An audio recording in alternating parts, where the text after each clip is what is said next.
It's now 5 o'clock. I declare the meeting open. So the acknowledgement of country. The Shire of Dartmouth wishes to acknowledge that this meeting is being held on the traditional lands of the Noongar people. During this, we recognise and respect their continuing culture, the contribution they make to the life of this region, and pay respects to their elders past, present and emerging. The Shire of Dartmouth also respects and celebrates all cultures of all our residents and visitors to our Shire. Emergency procedure, if required, is to exit through the door and over to the Bloomers car park. The affirmation of civic duty and responsibilities there for councillors and staff. And to do with the recording of meetings in accordance with section 5.23a of the Local Government Act 1995 and part 2a of the Local Government Administration Regulation 1996. Video or audio recordings of council meetings apply to all ordinary and special council meetings of the Shire of Dartmouth. All recording will be retained as part of the Shire of Dartmouth records and will be made available to the public via the Shire of Dartmouth website, excluding recordings of matters that council take behind closed doors. Record of attendance, apologies, leave of absence. Attendance we've got Councillor Lilly remotely. Can you confirm you can hear us please, Ellen? Yes, I can hear you. Can hear, yeah, the video's not good, but the fact we can hear, that's the main one. Apology, Councillor Webster may be running a bit late, so we'll just hold that one over and see, hopefully he gets here soon. Councillor Lilly we've spoken to, previous meetings is there. Any other apologies? No gallery. On to 3, response to previous public questions taken on notice, there are none. Public question time. No public questions. Section 5, applications for leave of absence for the 27th of August. Any applications? None. Sorry, Tony. Yep. Currently with the roster and job change, I'll put in for a leave of absence. Hopefully I don't need to use it, but for the moment I will. Thanks, Councillor Janor. Mover. Councillor Hutchinson, seconded Councillor Gillespie. All those in favour?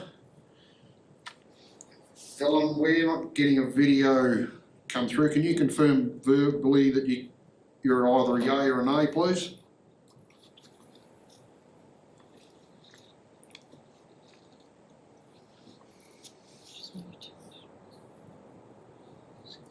Okay.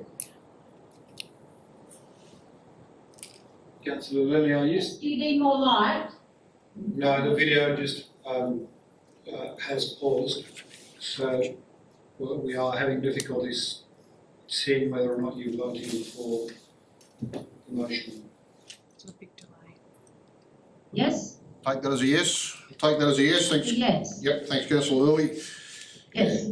You've got your hand up on that, so it's come through, but it's a frozen picture. It's not fluid. We'll move on. Petitions, deputations, presentations. There are none. Confirmation of the minutes of previous meeting. Is it? With those changes as pointed out by Councillor Gillespie. Happy to move. Both of them, Stacey. Thanks for that. Second up. Councillor Davies. All those in favour? From the previous one. Ellen, can you confirm a yay, please? Yes? Thank you. Yes? Yep. That's still got your hand up from the last meeting, the last vote. It hasn't moved. 8, announcements by presiding member without discussion. My monthly reports there. Any questions? Okay, we'll move on to 9, announcements of matters for which the meeting may be closed. There is an item towards the end of the meeting that we will be going behind closed doors for. 10, questions by members of which due notice has been given. There are none. Declarations of interest. I have a declaration of interest from the Director of Corporate and Governance, Ms Natalie Hopkins, declared an impartiality interest in item 12.4.1, the ERP software replacement program June quarterly update. She is a member of the ReadyTech User Group Committee. Any more declarations of interest? None. Okay, we'll now move into the executive reports and item 12.1.1, the WA Local Government Convention and Annual General Meeting. Show of hands, or we get some names on the plate. who wants to go? Councillor Gillespie, Councillor Davies, Councillor Janor, Councillor Lilly, Yes? myself, Can I also ask a question? Lee. So is it starting on the Tuesday, the 23rd of September? The night of the Monday is the reception, I think, isn't it? Okay, so I'm scheduled for a training session on the Monday. So that's good, because I thought I'd have to work, so then Tuesday starts here. Okay, cool. Questions? Okay, so we've got those councillors that are mentioned. Councillor Lilly and myself will be the voting members. Second proxy voting members, should the nays arise. Councillor Gillespie, you happy to do that? Yep. Councillor Janor's happy to be second proxy. And there is also the following motion to table the agenda, the AGM. Speak. Sorry, Mr. President, I'm just wondering, Councillor Webster's not in the room at the moment. Did you want to authorise her to go if she so wishes? She can always then decide to withdraw. Yeah. Everybody else is in the room too. Pending her wish, yep. Add that one, thanks, Mr. CEO. The motion to table, do you want to add any more to that? You're happy with that as it stands, Councillor Janor? Yeah, happy with that as it stands unless there's any other amendments that any councillor wishes to make to it. Councillor Janor, keep it simple, it's great. Mr. President, I might just add on to that, I attended a forum on Friday where the Director General of Local Government made a presentation to the CEOs of local government. And they did talk about the Audit and Risk Committee meetings where they're going to require an independent chair. And the issues that's come up with that the independent chairs will likely require attendance of more than 50% remotely, particularly for some of those smaller local governments. So she raised that the department's already looking at potentially reviewing this, particularly around the committees. And she also then suggested that, because I then raised that we might be, council is considering this tonight, and she suggested that if council wishes, we could also write to the department, not just take it up to Wellcome. So you may want to tweak this to say, write to the department and also prepare the following motion, if you so wish, and then it's just something that's come from Friday's meeting, otherwise we would have done it before. Thanks, Andre. In light of that, if we can have what's there as part A, how would you put it? Just do a 5. Do a 5 and write to the Director General Local Government. I would suggest it reads, request the CEO write to the Department of, the Director General of the Department of Local Government, and whatever else they're called these days. Sorry, I don't know the full name. Requesting the department considers removal of the current restriction, and then that resolution as it follows just goes on from there. Does that make sense? Yep. I'll have to work that up If for you can you. do that. I'm happy to move 1, 2, 3, 4 and 5 there. Councillor Janor seconding. Just while Jolene's preparing part 5, as Andre's mentioned there is discussion around this problem that's been highlighted by Councillor Janor as well, and yeah, take it to the AGM. Hopefully we'll get the same sort of support we got with the cat law. Yeah, cool. Yeah, Mr. Speaker, Councillor Janor. I just to give a bit of context around it, being a FIFO worker, it's hard to get to all meetings. I am committed to the Shire and Council. And thinking about it a bit further, there are other situations where people who could potentially be on council can't get to every meeting. So we're looking at parents of young children, people with disabilities, people in transit. I do, however, believe that it shouldn't be a free-for-all if no one attends meetings. I think it should be a case where possibly the Shire President can be set a few more guidelines and have a bit more of a say on who, when, where and how. And as long as there's good, Wi-Fi and internet service, there shouldn't be a reason why people can't be completely engaged in the Shire, even though they are 1,500 kilometres away or more. Thanks, councillor Moore. Anyone wish to speak against? Further for? I've got nothing to add. So the resolution with that extra bits there, all those in favour? Councillor Lilly, can I have a yay? Yes. Thank you. Okay, that is unanimous. Thanks, councillors. We'll move on to 12.1.2, the consideration of an extraordinary election post the resignation of councillor Bell, page 12. Councillor Gillespie moving, councillor Janor seconding. Wish to speak? No, as disappointing as it is that councillor Bell's felt the need to resign, I think given that we've got an election coming up soon, we don't need to have an extraordinary election. Thanks, councillor Gillespie. Councillor Janor? No, I've got the same sentiment as well. There's a need to have an extraordinary election. Thank you. Anyone against? Further for? Happy? Closed? Yep. Okay, I'll put that to the vote. All those in favour? Councillor Lilly, can you give us a... Yes. Thank you.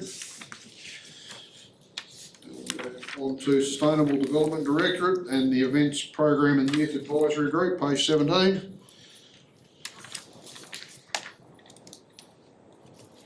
If you move that.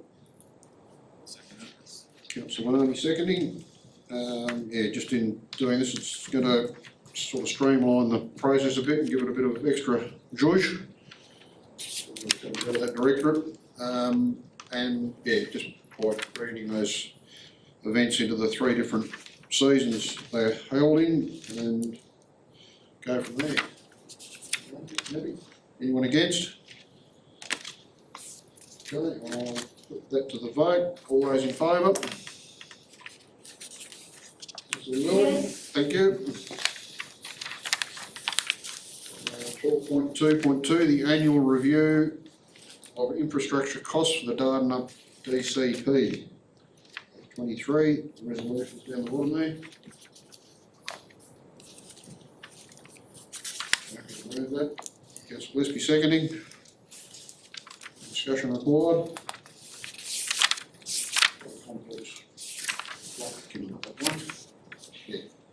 Close it out. No discussion required. I'll put that to the vote. All those in favour? Yes. Thanks, Alan. It's unanimous. Okay, the 12.2.3, the amendment number 2 to the Garden of Eden local structure plan, also known as South Bank vacant areas. Sure, President, I just raise something quickly, please. I just want to make a slight amendment to one of the conditions. There's been a slight error in terms of the date. So I could take your mind to condition 2 of that resolution, please. Currently it says the expiry date for the Garden of Eden is the 15th of October 2015 to the 15th of October 2035. Those dates should be the 19th of October 2015 and the 19th of October 2035. Thanks, Ashwin. Date's the 19th. Do that. Okay. Over. Can I ask a question? Through the chair, probably for Ashwin, just can I confirm, I did read it in here somewhere today and now I've lost it completely. Here we go, that the amendment for the R20 and the R40 codes, they're going to get rid of the apartment sort of style and have the 300 metre square. Can you just explain what those codes are, please? Thank you, through the chair, so the existing structure plan has densities of R20 and R30, so council, those densities are in relation to minimum lot sizes.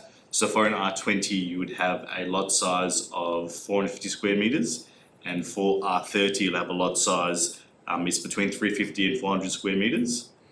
What they're planning to do is, typically with these structure plans, because they have a 10-year lifespan, they try to adapt to the needs of the community. So they're increasing the density from the R20 to R30 to R20 to R40, and R40 provides for those smaller blocks. And if you give me a second, I'll just give you what the lot size is for R40, councillor. Thank you. Through the chair, well, And what's the director's 15 looking then? at that, the R10 means 10 lots per hectare. R20 means 20 lots per hectare, R100 means 100 lots per hectare. 15, same thing, 15. So that's what the R code relates to. So generally your lot sizes will be a lot smaller the bigger the R code is. Thank you. Just to tie that off, councillor, so for example, and as Andre said, the higher the density, the smaller the lot size. R40 would require a minimum site area of 180 square metres. So the block of land will be a minimum of 180 square metres. So then the R15 they're a bit bigger, That's correct, yes. and so we're potentially amending to get rid of those really small ones, the R100s. At the top, that's correct, councillor, at the top near the river. My discussion with the applicant is ultimately the community needs R50 and that high amenity site. Yeah, thank you. Thanks, Ashwin. Thanks, Stacey. Councillor Denall. Just a couple of questions on this one. So first one is Western Power going to be able to service this subdivision? Are they going to have the capacity in the lines to service it? What's that one? Through the chair, I don't know that we can actually answer that question. That is a matter for the developers to deal with. Western Power would have been aware of this subdivision for quite some time because the structure plan's been approved quite some time ago. Whether or not they have the capacity would be for the developers to find out through the subdivision process. Okay. Another question, if I can.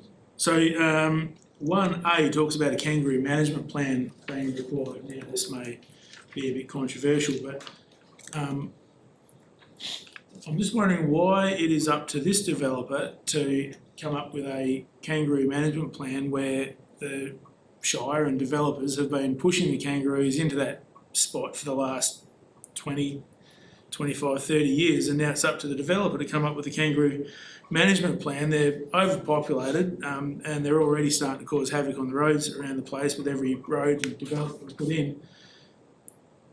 They probably need to be thinned out. I'm just wondering why it needs to be up to that developer now and here to manage the kangaroos that have been this problem's been building for a long time. Thank you for the question, that's an interesting one. All I can really respond to is where the development, where there's a nexus, so ultimately where the development generates the need for something to occur. So if there is kangaroos there, or if there is a specific protected species of flora and or fauna, and there is a clearing going on, and there's development that occurs, that certain aspects that that environment sensitive area has to be managed, it's the responsibility of the developer. So the developer ultimately is pushing kangaroos outside of that area, or if the kangaroos is affecting a habitat, if the developer is impacting a habitat, it's up to the developer to manage all the impacts associated with their development. So the last one in has to clean up all the mess, They'll have to manage it. manage the mess. Thank you.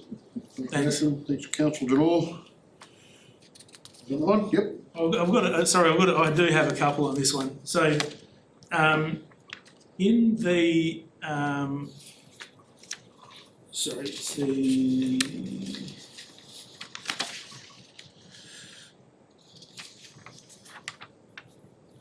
there was one in here about the drainage.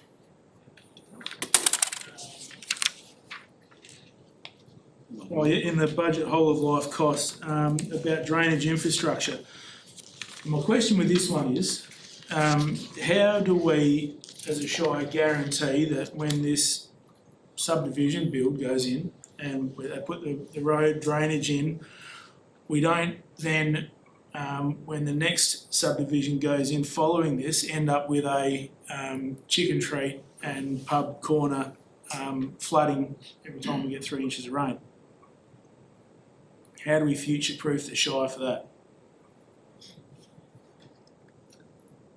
Through Mr. President, all these plans comes to engineering as well for input, and on a bigger scale, the developers normally need to do a district water management strategy, and then all of these needs to fit into that. So the district water management strategy caters for the whole of the subdivision or the whole development area, and then all the smaller bits that fits into it needs to make sure that it works. Then the plans of the development will come to engineering, and we will go through all the plans and approve it, of the drainage, the roads, all the infrastructure that gets handed over to the Shire. And then once they construct it, we inspect it and we take over the infrastructure at the end. I don't know if that answers your question, but that's basically the way it goes. I can maybe just add to it, the district water management strategies, and there's a condition on here in the 1B for a local water management strategy to be prepared specifically to the local structure plan. That type of planning wasn't necessarily done 30 years ago. It's more modern, so we are still struggling with infrastructure that was delivered back in the day that we're now trying to fit onto new infrastructure. So the intersection that you're talking about, the chicken trade, might be before this level of planning was done back in those days. No worries, thanks for the answer. Thanks, Councillor Janor. Any other questions?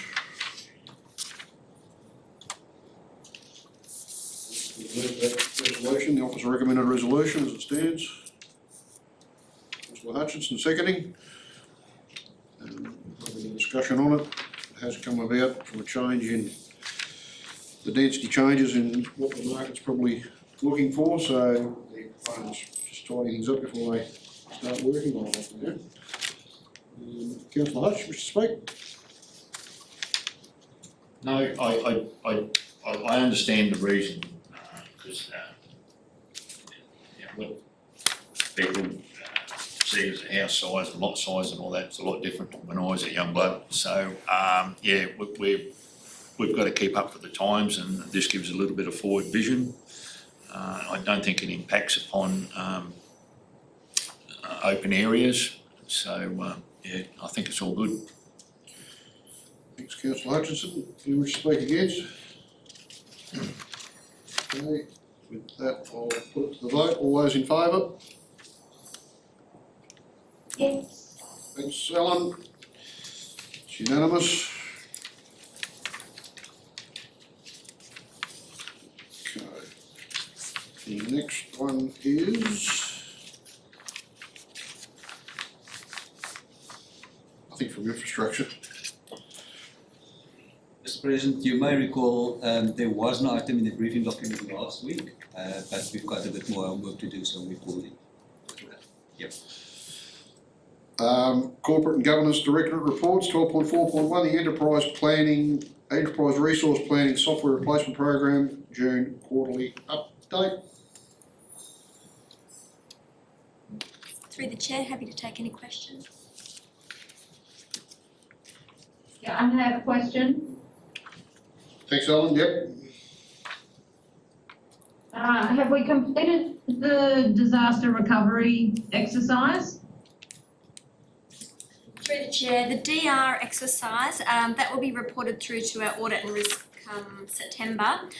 So at the moment, the DR plan is with EMT for endorsement at the end of this month. So that'll be presented at audit and risk on the 10th of September. That's separate to this report. This is just a report on the update of our new rollout of our ReadyTech Open Office ERP system software. So that rolled out on 1 July live, and this report presents the final quarter, being April to June, and the tasks associated with that rollout. Thanks, Natalie. Thank you. Any questions? So we've gone live with some of this. Through the chair, we have gone live. So yeah, credit to the whole ERP team over the last few months and the broader organisation. We've gone live with our core financials, so that's looking at our general ledger, job structure reports. It's looking at accounts payable, receivables, payroll, and of course property and rating has also gone live. We've taken a staged approach over the last couple of weeks, and even as we integrate into what we call a hypercare system over the next couple of months, there is some stage rollout for our employee self-service. So all in all, phase one is tracking reasonably well, so I'll be pleased to report an update at the October OCM. We've also, once we wrap up this phase one, we will then look to phase two, which then looks at the town planning regulatory type services in the ERP, our building licenses and dogs and cats. So credit to the team though. I know it's a little bit early, but do you feel it's meeting expectations? There has been a little bit of a mixed response. I guess as far as, and it's noted in the report, we're a few weeks behind. So the last month has taken its toll on staff in the implementation of that. But feedback has been positive as far as the job, the general ledger. So we've got a whole new structured chart of accounts. So where we have our budgeted GL structure, it's a conversion document that our manager of finance has created. So that feedback's been positive. As I mentioned, we've got a staged approach with the rollout of what we call employee self-service. So opening that up to the whole organisation here, and then more focused effort over the next month or so to the rec centre staff and then to our outside crew as well. So there's a whole change in process to implement as well. Thank you. No, thanks, councillor Hutchinson. The bills are in motion. Resolutions on Yeah, I'm page. happy to move Yep. that. You happy to move, Ellen? Yes, Thank you. Seconder? Yeah. Councillor Hutchinson seconding. Wish to speak? Councillor Lilly? no, I'm happy with that. Thank you. Anyone in the room, questions? Everyone's happy? We'll put it to the vote. All those in favour? Yes, Thank you. It's unanimous. 4.4.2, Council Policy CP 042, Council Fees Policy Update, page 51. Moving. Councillor Gillespie moving. Councillor Maloney, second. Wish to speak? Not really, I think the only addition was just the superannuation in there now, so that's happy to move. No. Okay, anyone against? Councillor Janor?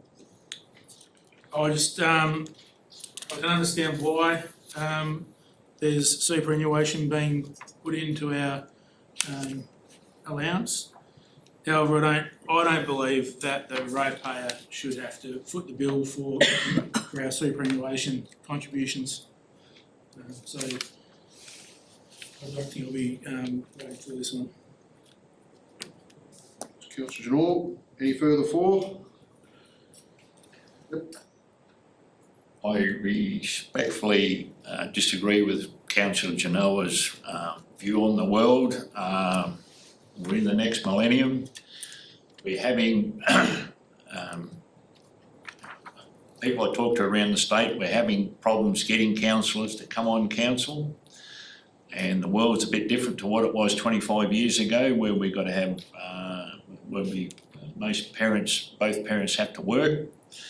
And the cost of living has gone up substantially, but the cost of housing has gone up unbelievably high. So a dollar's a dollar, and I know it's another cost for the ratepayers, but to be able to get people to come on board to be a councillor, we have to make it a little bit more attractive. And I firmly believe that we need younger ones on council. I don't believe we need a full council of people of pensionable age, because we've got to have that diversity through the years. Thank you. Councillor Hutchison, any further against? Further for? Wish to close? Good. Okay, councillors, put that to the vote. All those in favour? Yes. Against? Will be carried. 5-2. Councillor Gardner and Jamal. Councillor Gardner and Jamal against. Move on to 12.4.3, the quarterly corporate performance report for the fourth quarter, April to June. Natalie, yes. Thank you. Through the chair, if I could just add, there has been an amendment to page 61 in the agenda under the grants section. The actual grants is detailed in that report, had some errors with the values, so it's an updated document. That's been circulated. Yes. Page 61. I'll just explain it, Yep, so go it might be easier. So on page 61, under the grants dot point, as detailed in the updated grants register, the Shire currently has over 5.99 million instead of 5.68 million of approved grants, and grant applications in for just over what was 8.05 million is actually only 5.05 million. The difference being a grant that should have been included for the ARWay Barracuda Pavilion. That's the $3 million difference. It was due to import error from the officer, and then the Shire has been unsuccessful in seeking grants to the value of the 6.28 million.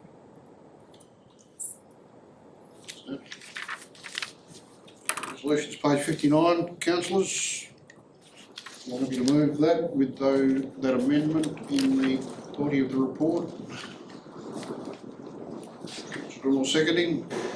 Any discussion required? Put that to the vote. All those in favour? Yes. Ellen, it's unanimous.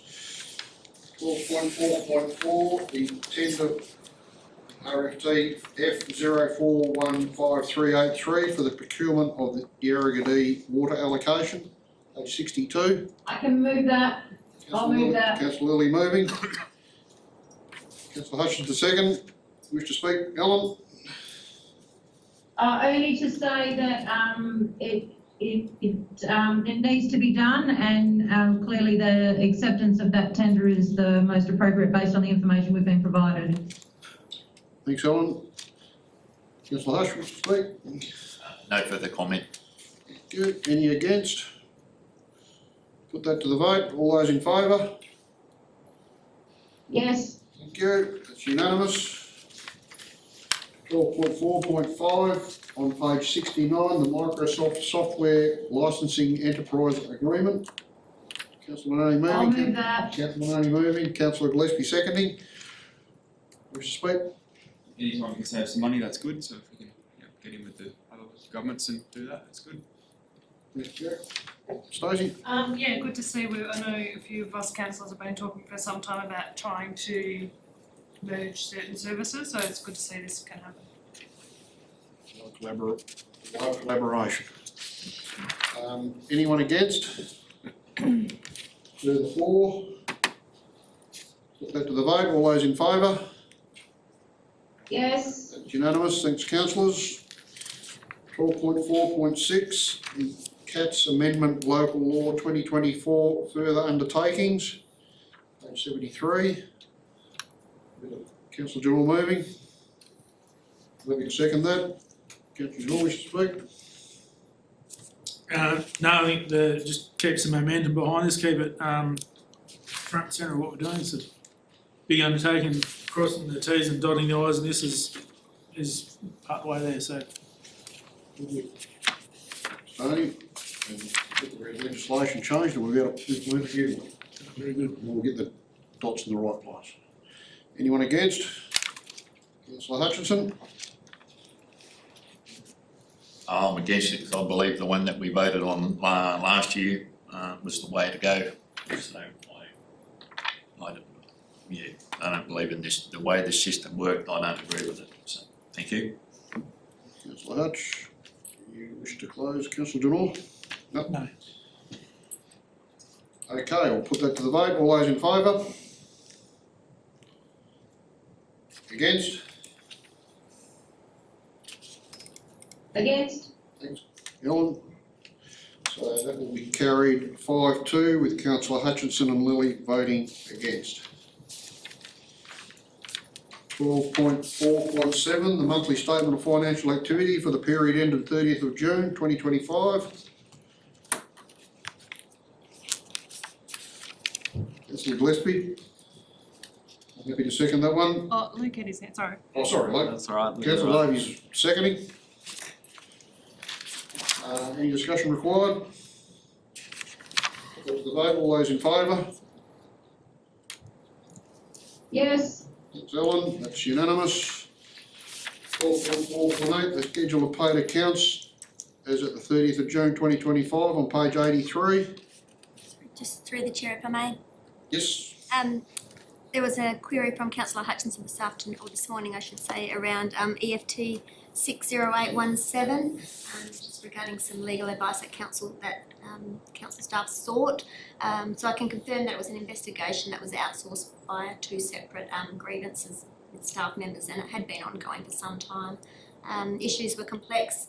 The grievances were the culmination of various complaints that had been able to be resolved through internal measures and mediation over a period of several years. So has now been resolved, and due to a number of factors regarding impartiality, that's why we outsourced to legal to get that independent advice. Thank you. thanks, Nat.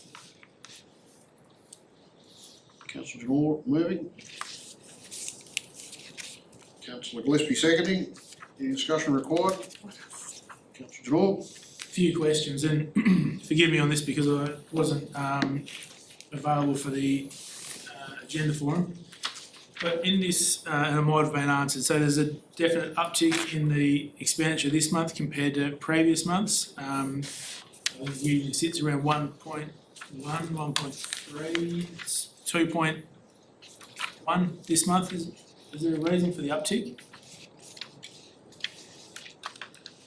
Through the chair, I just have to take on notes and have a look, but there has been several large payments throughout the month, and generally with the timing of payments towards the end of financial year, we do try and anticipate and get as much of those accounts payable invoices in as possible, so.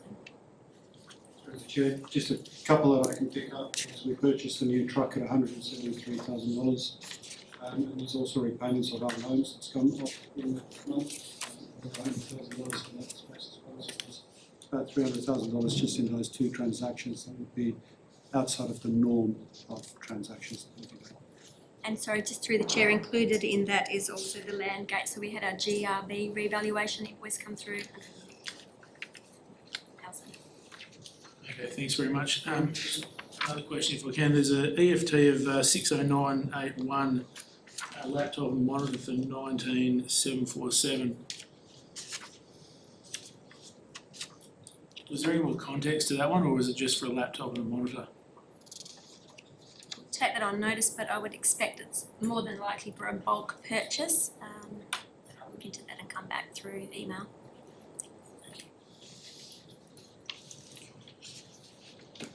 Okay, councillors, I've got a mover and a seconder.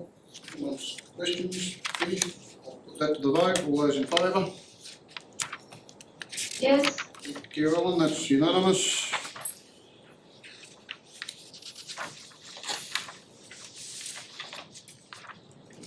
On to committees. 4.5.1, the Bushfire Advisory Committee meeting.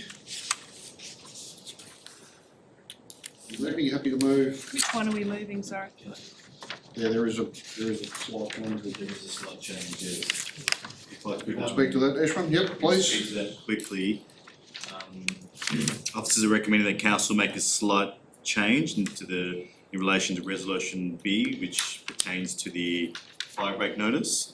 At BFAC a couple of weeks ago, whilst we were reviewing the fire break notice, it came to our attention that Under that section, the fire break notice, solid fuels cooking appliances, which ultimately includes pizza oven, outdoor barbecue and outdoor stove, that any time during the prohibited and restricting burning periods, where the fire danger rating is moderate or low, if you want to use any of those ovens or barbecue, you'd have to register it with DFES.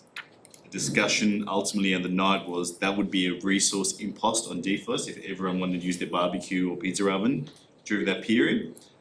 So from that time, we've been liaising with DFES, and DFES advised us that they are happy for us to remove that requirement because the risk is gonna be ultimately low, because you can only use those appliances during moderate or low fire rating. So officers are ultimately requesting council to amend the fire rating notice, remove that bullet point. Thanks, Ashwin. So you're happy with that removal? And you're happy to move A to G plus the confirmation of the minutes? Yeah, correct. Thanks, councillor Jamal. Happy to second that. Discussion required, yes? I do have some questions. Yep. About, and they may be just technicalities, so, the first one, the council supports the allocation of $500 per brigade for brigade funding for training related purposes. Yep, all good. Is that a recurring yearly or just for the one-off to get the ball rolling with, is that something we need to take back to BFAT? Through the chair, the intention was if council does support that, that would come out of the staff training budget for this financial year. And then if council so wishes, we'll have that conversation in next year's budget timeframe to whether or not we set that up separately for future years as well. So this was just for 25-26. Okay, perfect, thank you. Another one in here as well. So in the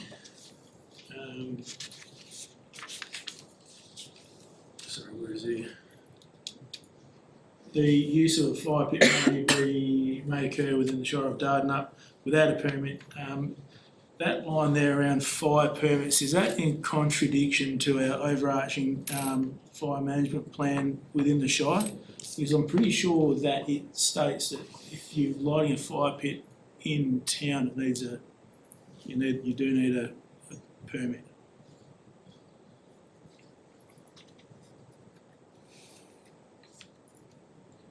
Through the chair, we'd have to take that on notice and won't be able to answer that tonight on. And it's just a technicality. I didn't want to make sure it was muddying the waters in what we're saying we can and can't do in the Shire. And I apologise for not bringing this up sooner. And just the one last one I had was the fire break. We're saying that the fire break needs to be a certain height and width.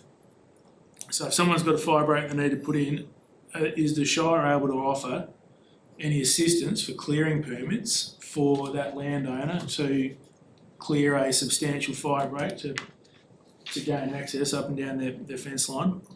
Or is it, we're wanting you to put a fire break in, but we're not going to assist you with the process of getting a clearing permit? That's up to you, and if you've had to get a clearing permit, you know how easy they are to get. I can probably answer a little bit of that, councillor Janor, that you are allowed to remove vegetation to put in the fence line or fire breaks, so it'd probably be a bit of that. Not to clear a paddock, but you've got to have access, so I think there is something in the APA allowances that will clear within so far of a fence, and you clear a roadway alongside a fence.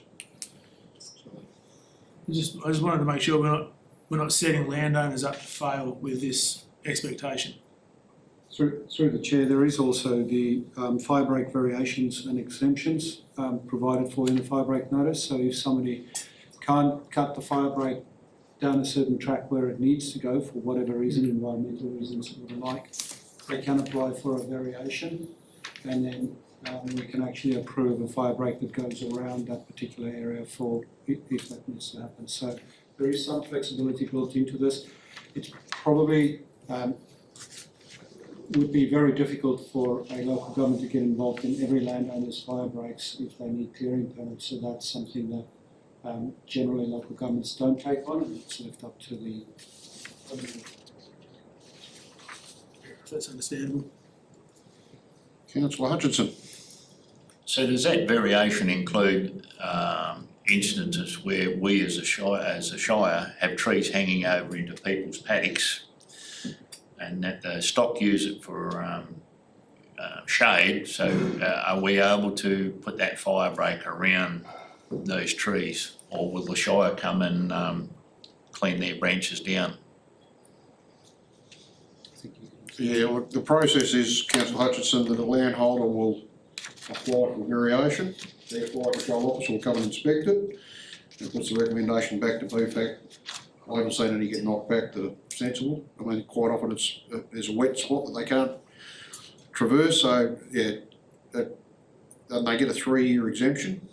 So it's sort of looked at in a revolving sort of way, but yeah, it's done in conjunction with the fire control officer, the landholder, and then it comes back to the BFAC committee for endorsement. And if it is a tree that's inside the road reserve that overhangs their property, then the landowner can trim or prune that tree to make sure that they comply with the fire break, if they're not seeking a variation. So how onerous is it to ask for permission to vary the? It's quite a simple process. And they're probably September-ish. The fire control officers are out there, and each brigade area will have a number of them. And the FCOs go out, have a look, take their notes, make their recommendation, come back. Thank you. Councillor Hutchinson. Do you wish to speak? No, happy how it is. Thanks, Councillor Moore. Councillors, just in relation to that $500 one, that's come out of the brigades are having to do a lot more training to adhere to the health and safety requirements that are filtering down, and just as to get the volunteers along, they quite often will have a barbie after training. This is just sort of a bit of an acknowledgement that through the process, we're just trying to give them a bit of help, so that's where that $500 has come from. One of the brigades made the request, and that was a decision of the BFAC committee. Apart from that, I'm happy with everything else. Anyone against any of those? Further for? Wish to close? Yeah, thanks. Okay, councillors, we'll put that to the vote. All those in favour? Yes. That's unanimous, thank you. Okay. We now have on page 136. Go to more closed doors.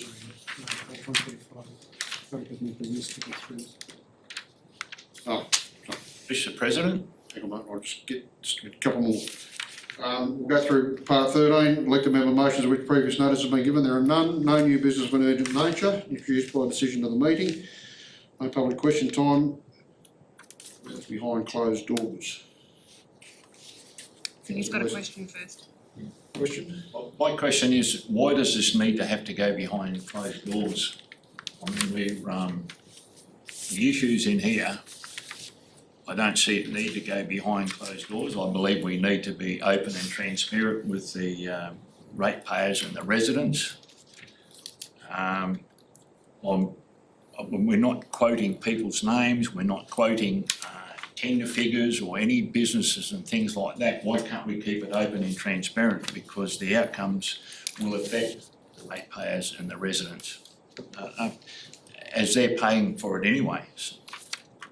Through you, Mr. President, once the decision's made by council, once that resolution's made, that resolution will be published, and then you can show the ratepayers what that resolution looks like. At the moment, it actually will affect some of our employees, and or potentially could affect some of our employees. So therefore, I've asked for this to be behind closed doors so that council can have the conversation around the proposed structure change behind closed doors, make a decision on that, and that can be communicated up to first the staff, and then to the affected staff, and then to the community. So it's just a due process when you're dealing with structural changes like this to have it behind closed doors in the first instance and then communicate it to the affected people before it's communicated. Well, my understanding reading through it is that I can't see any negative effects on employees. It may affect employees, but it looks more to the positive than a negative. I'm happy you said that, councillor, but it still has an impact on employees, potentially affecting their role. And for that reason, it's behind closed doors for the debate, where you can have that debate in council. Others may not agree with you, and that's something that we need to debate behind closed doors before we actually publish that. Thanks. I think that is Yep. Ellen, you've got your hand up. Is that a question before we go behind closed doors or once we're behind closed doors?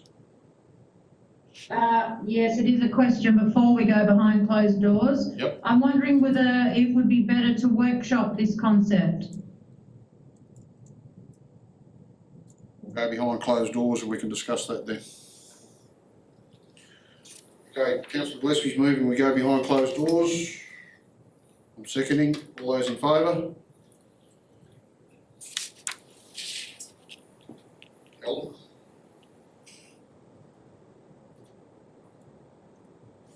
Are you voting for or against going behind closed doors? Against. Okay, thank you. So that's been passed 6-1 with councillor Lilly voting against. Now behind closed doors. Councillor Gillespie's moving, we come back behind closed doors. Councillor Hutchinson seconding, all those in favour? Yes. Thank you.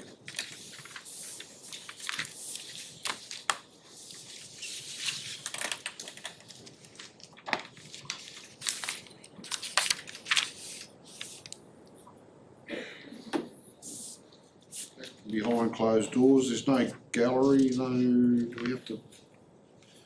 That resolution will be printed in the minutes. With that, councillors, thank you very much. I'll close the meeting. Good night. Thanks, Ellen, thanks for that.